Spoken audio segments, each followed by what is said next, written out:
Avtomobil 12 dəqiqəyə 24 km, sonra isə 8 dəqiqəyə 8 km yol gedir. Bütün yolda avtomobilin orta sürətini hesablayın. Baxılan halda avtomobilin orta sürəti V orta bərabərdir. S1 üstəgəl S2 bölünsün, T1 üstəgəl T2 düstur ilə hesablanacaq. Burada S1 24 km-dir, 24 km üstəgəl S2 8 km-dir, bölünsün. T1 12 dəqiqədir, üstəgəl T2 də 8 dəqiqədir, 8 bərabərdir. 24-ün üstə 8 gəlsə 32 km, bölünmüş 12-nin üstə 8 gəlsə 20 dəqiqə. Deməli, V orta bərabər olacaq 1.6 km bölünmüş dəqiqə. Doğru cavab C bəndi. Çevre üzrə bərabər sürətli hərəkət edən maddi nöqtə A nöqtəsindən B nöqtəsinə 2 saniyə ərzində gəlmişdir. Maddi nöqtənin dövrətmə periodunu hesablayın. Şəkildən göründüyü kimi B nöqtəsi A-ya nəzərən diametral əks nöqtədir. Yəni, diametrin digər üzündə yerləşmişdir. Cisim A-dan B-yə periodun yarısında gəlir. Çünki bu məsafə AB qövsünün uzunluğu çevrənin uzunluğunun yarısına bərabərdir. L burada çevrə uzunluğudur. Deməli, AB məsafəsinə sərf olunan zaman dövrətmə periodunun yarısına bərabər olacaq. Buradan periyodu hesablasaq, T bərabərdir, böyük T. 2 kiçik T, o da bərabər kiçik T şərti əsasən 2 saniyədir. 2-ni 2-yə vursaq 4 saniyə olacaq. Deməli, dövrətmə periyodu 4 saniyədir. Doğru cavab A bəndi. Kütlələri M1 bərabərdir 4 kiloqram və M2 bərabərdir 8 kiloqram olan iki cismin qarşılıqlı təsir zamanı aldıqları təcirlərin A1 bölünmüş A2 nisbətini hesablayın. Məlumdur ki, iki cismin qarşılıqlı təsir zamanı aldıqları təcirlərin nisbəti, yəni A1 bölünsün A2, onların kütlələrinin tərs nisbətinə, yəni M2 bölünsün M1-ə bərabərdir. Bərabərdir. M2 şərti əsasən 8 kiloqramdır, M1 də 4 kiloqram. 8 bölünmüş 4 də 2 eləyəcək. Doğru cavab B bəndi. F bölünmüş M ifadəsi ilə hansı fiziki kəmiyyət təyin olunur? Mötərizədə F ağırlıq qüvvəsi, M cismin kütləsidir. F bölünmüş M bərabərdir. Ağırlıq qüvvəsi mc ifadəsi ilə təyin olunur. Bölünsün M, M-lər gedər bərabərdir J. Deməli, F bölünmüş M J-yə bərabərdir. Daha doğrusu, F bölünmüş M ifadəsi ilə sərbəst düşmə təcili təyin olunur. Doğru cavab B bəndi. Bir ucu divara bərkidilmiş başlanğıc uzunluğu 40 cm olan yay F qüvvəsinin təsiri ilə dartıldıqda 4 cm uzanır. Bu yayı 2F qüvvəsi ilə sıxdıqda onun son uzunluğunu hesablayın. Bu qanuna əsasən yayda yaranan elastik qüvvəsi F bərabərdir K vurulmuş X düsturu ilə hesablanılır. Burada K yayın sərtliyidir. Verilmiş yayın sərtliyi müəyyən bir sabit qiymətə malikdir. F yayda yaranan elastik qüvvəsidir, X isə yayın uzanmasıdır. Bu düsturdan göründüyü kimi, yayda yaranan elastik qüvvəsi ilə onun uzanması düz mütənasibdir. Yayı F qüvvəsi ilə dartdıqda yay 4 cm uzanır.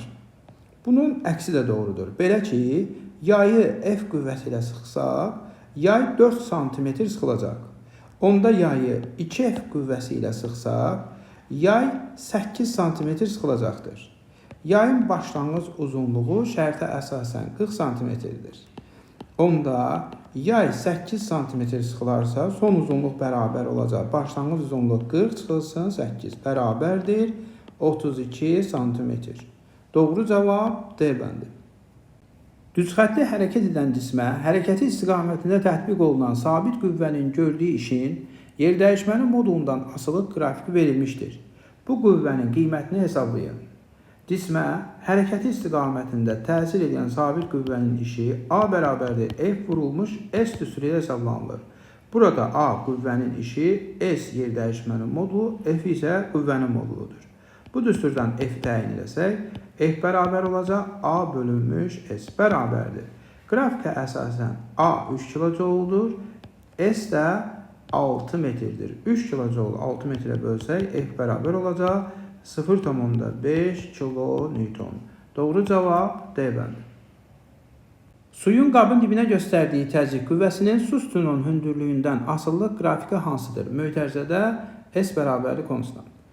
Təzyiq qüvvəsi baxılan halda F bərabərdir P vurulmuş S üstü hesablanılır. Burada P suyun təzyiqidir. P baxılan halda rho J H üstü hesablanılır. Vurulsun S də qabın oturacaq sahəsi. Şərtə əsasən S müəyyən sabit qiymətə malikdir. Rho suyun sıxlığı da sabitdir. J sərbəst düşmə təsirinə qiyməti sabit olduğundan deməli F təzyiq qüvvəsi su sütununun hündürlüyü ilə düz mütənasibdir. Bu hala uyğun qrafik B bəndi göstərilib. Doğru cavab B bəndi. Mayələrin və kiçik ölçülü bərk cisimlərin həcmi hansı cihazda ölçülür? Mayələrin və kiçik ölçülü bərk cisimlərin həcmi menzurka ilə ölçülür. Doğru cavab A bəndi. Kütləsi 12 kiloqram olan cismin həcminin 4də 3 hissəsi suya bataraq üzür. Cismə təsir edən Arximed qüvvəsinin modunu hesablayın. Mötərizədə J bərabərdir 10 Newton bölünmüş kiloqram. Cisim mayedə üzdüyündən ona təsir edən Arximed qüvvəsinin qiyməti mg ağırlıq qüvvəsinin qiymətinə bərabər olacaq. M 12 kiloqramdır. Deməli M-in yerinə yazır 12 vurulsun. J də 10'dur. O da bərabərdir 120 Newton. Doğru cavab D bəndi. 10 dərəcə Celsius temperaturlu 6 litr soyuq su ilə 80 dərəcə Celsius temperaturlu 4 litr isti su qarışdırılmışdır. Qarışığın son temperaturunu müəyyən edin. Qarışığın son temperaturu T bərabərdir V1 vur T1 üstəgəl V2 vurulsun T2 bölünmüş V1 üstəgəl V2 üstə hesablanılır. Burada V1 soyuq suyun həcmidir. Şərtə əsasən 6 litrdir V1. 6 vurulsun. T1 soyuq suyun başlanğıc temperaturu 10 dərəcə Celsius. Üstəgəl V2 isti suyun həcmi 4 litr vurulsun. T2 isti suyun başlanğıc temperaturu 80 dərəcə Celsius bölünmüş V1 6 litr üstəgəl V2 4 litr. Deməli T bərabər olacaq. 6'dan vursa 60, 4'ü 80'ə vursa 320. 60 üstəgəl 320 eləyəcək 380 bölünsün 6 üstəgəl 4 10. O da bərabərdir 38 dərəcə Celsius. Doğru cavab C bəndi. Hansı fiziki cəmiyyətin BSD vahidi joule deyil? Bəndləri bir-bir analiz edək. A bəndi. Daxili enerji. Daxili enerji U hərfi ilə ifadə olunur. Onun BSD vahidi joule'dur. B bəndi. Ərimə istiliyi Q hərfi ilə ifadə olunur. Onun da BSD vahidi joule'dur. C bəndi. İstilik miqdarı Q hərfi ilə ifadə olunur. Onun da BSD vahidi joule'dur. D bəndi. İstilik tutumu böyük C hərfi ilə ifadə olunur. İstilik tutumu böyük C bərabər Q bölünmüş delta T. O da bərabər kiçik C vurulsun M ifadəsi ilə müəyyən edilir. BSD vahidi joule bölünsün Kelvin və yaxud da joule bölünsün dərəcə Celsius'dir. Deməli, istilik tutumunun BSD vahidi joule deyil. Doğru cavab D bəndi. Müəyyən temperaturda doyan su buxarının sıxlığı 30 qram bölünsün kubmetrdir. Havanın nisbi rütubəti 60% olarsa, həmin temperaturda havada olan su buxarının sıxlığını hesablayın. Nisbi rütubətli fi bərabərdir. Rho bölünmüş rho 0 vurulsun 100% ifadəsi ilə müəyyən olunur. Burada rho havada olan su buxarının sıxlığıdır. Bu düsturdan rho-nu müəyyən etsək, rho bərabərdir. Fi vurulsun rho 0 bölünsün 100 bərabərdir. Fi nisbi rütubət şərtə əsasən 60%'dir. Vurulsun rho 0 havada olan doyan su buxarının sıxlığı 30 qram bölünmüş metr kub bölünmüş 100% bərabərdir 18 qram bölünsün metrin kubu. Doğru cavab B bəndi. Şəkildə yüklənmiş cisimlərin elektrik sahələrinin qüvvə xəttləri təsvir edilmişdir. Bu cisimlər işarəcə necə yüklənmişdir? Məlumdur ki, intensivlik xəttləri müsbət yükdə başlayıb mənfi yükdə bitən xəttlərdir. Şəkildən göründüyü kimi K və M cisimləri müsbət yüklə yüklənmişdir. Çünki intensivlik xəttləri müsbətdən çıxır. L isə mənfi yüklə yüklənmişdir və intensivlik xəttləri mənfi yükdə, yəni mənfi yüklənmiş cisimdə tamamlanır.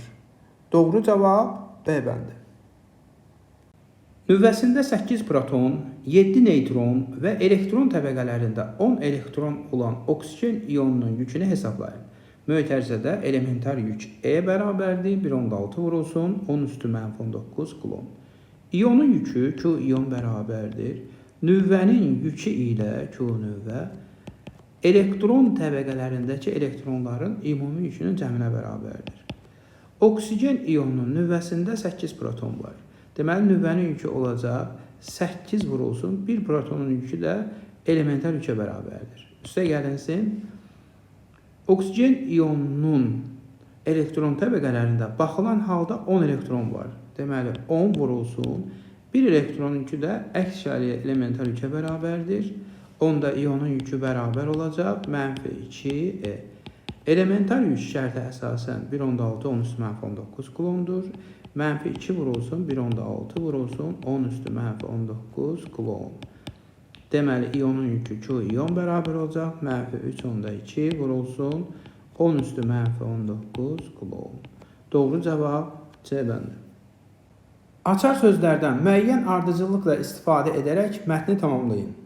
Açar sözlər 1 azalır, 2 dəyişmir, 3 artır, 4 potensial enerji, 5 kinetik enerji. Boşluq, qarşılıqlı təsirdə olan cisimlərin, mötərizə və ya zərrəciklərin malik olduqları enerjidir. Potensial enerji, qarşılıqlı təsirdə olan cisimlərin və ya zərrəciklərin malik olduqları enerjidir. Deməli, birinci boşluğa uyğun gəlir 4-cü bənddəki ifadə. Cisimlərin hərəkət nəticəsində malik olduğu enerji isə kinetik enerjidir. Deməli, sonraki boşluğa uyğun gəlir 5. Müəyyən hündürlükdən sərbəst düşən cismin zaman keçdikcə kinetik enerjisi artır, sonraki boşluğa 3. Potensial enerjisi azalır, növbəti boşluğa 1. Tam mexaniki enerjisi isə dəyişmir. Sonuncu boşluğa isə 2 uyğun gəlir. Beləliklə, doğru cavab olacaq 4, 5, 3, 2, 1. Doğru cavab C bəndi.